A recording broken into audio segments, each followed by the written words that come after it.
Rockhopper here, and today I'm going to show you how to harvest and cook up wild prickly pear cactus.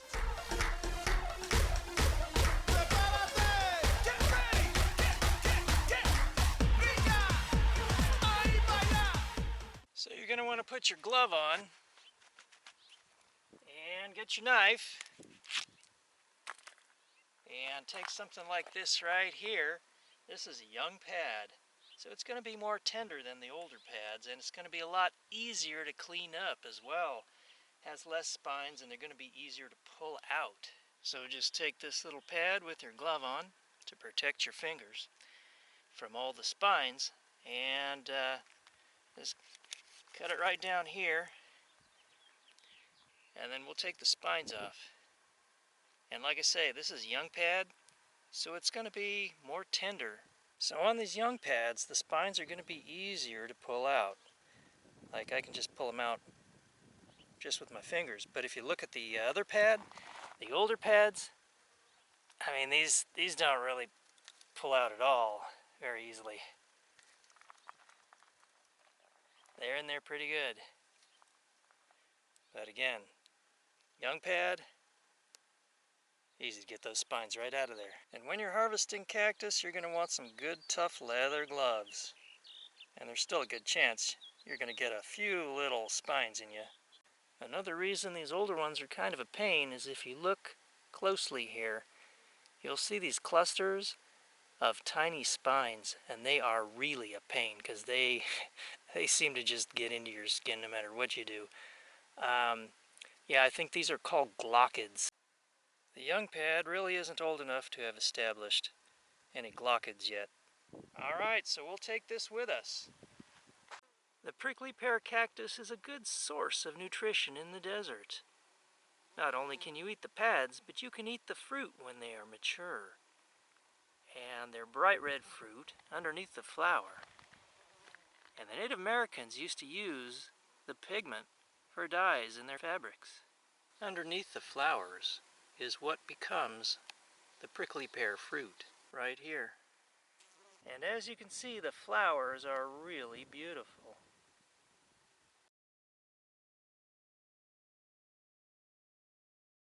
Now here are a few facts you may not have known about the prickly pear cactus. While prickly pear cactus in the lower Sonoran Desert are already in full bloom, this prickly pear at about 4,500 feet is just barely getting started on its blooms. At lower elevations, such as 1,000 feet or so, the prickly pear are blooming around the end of April.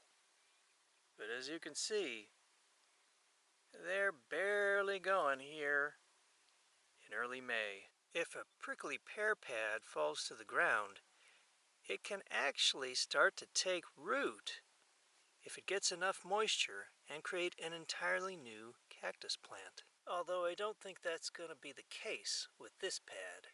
Within the prickly pear is a mucilaginous liquid, and it's similar to aloe vera.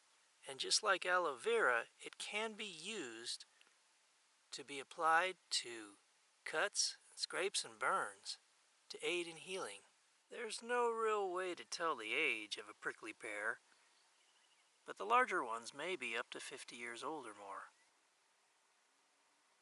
When I get those tiny spines in my skin, they seem to dissolve after a few days, but some people seem to get a real allergic reaction to the tiny spines, and they just sit in their skin and fester. There are several species of prickly pear, including one that's spineless that is grown commercially and harvested for the nopales. You say nopales? I say yes, please.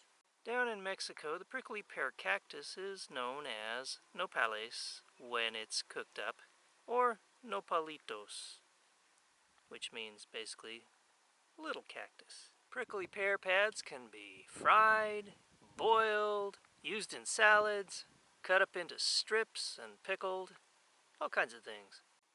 The taste could be described as similar to okra crossed with a bell pepper or a green bean. Once prepared, you can eat the pads raw or cooked.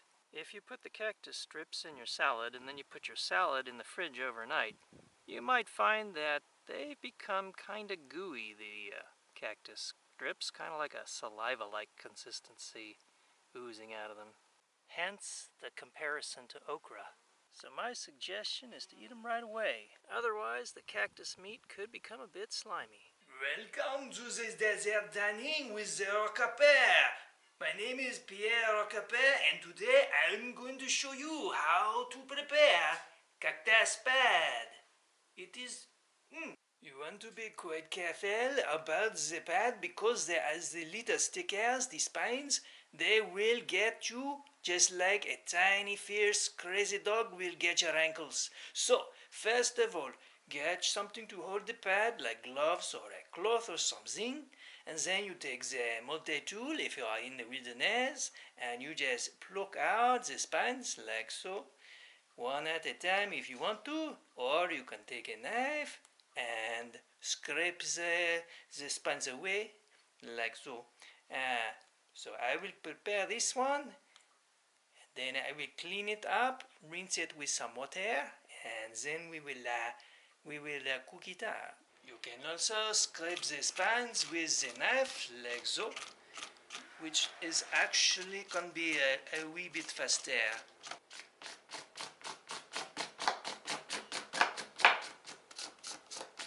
So once we have the spines all scraped off, I like to go around the edges and cut off around the perimeter like so, to get rid of any very small spines that may be in there.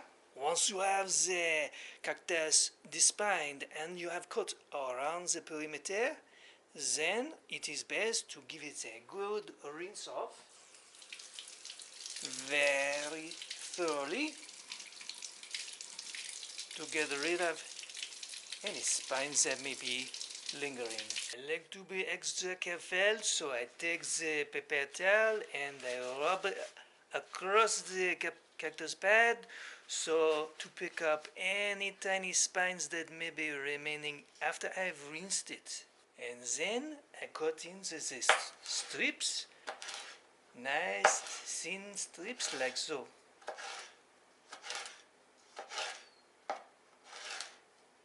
And voila, the cactus is ready to cook.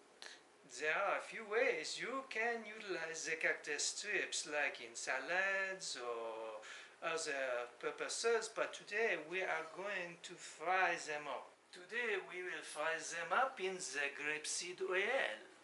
When the oil is hot, then you take your cactus and put it in the pan and fry it up.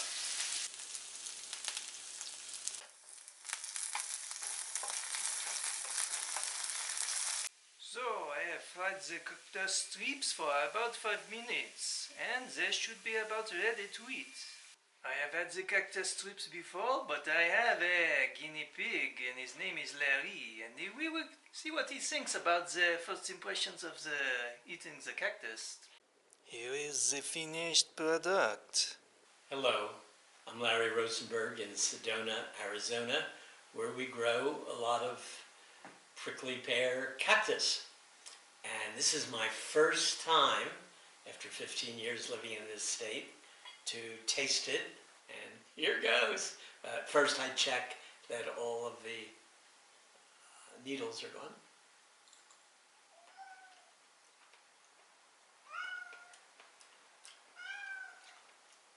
So what are your first impressions of the cactus? Ça va bien, c'est magnifique, merci.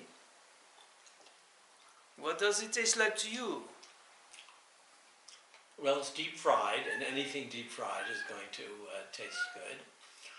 And has a kind of green bean or texture of asparagus, although it has its own taste. It's good. Good, I'm going to finish the plate. Now it is my turn to try the cactus. Très bien. It is quite nice.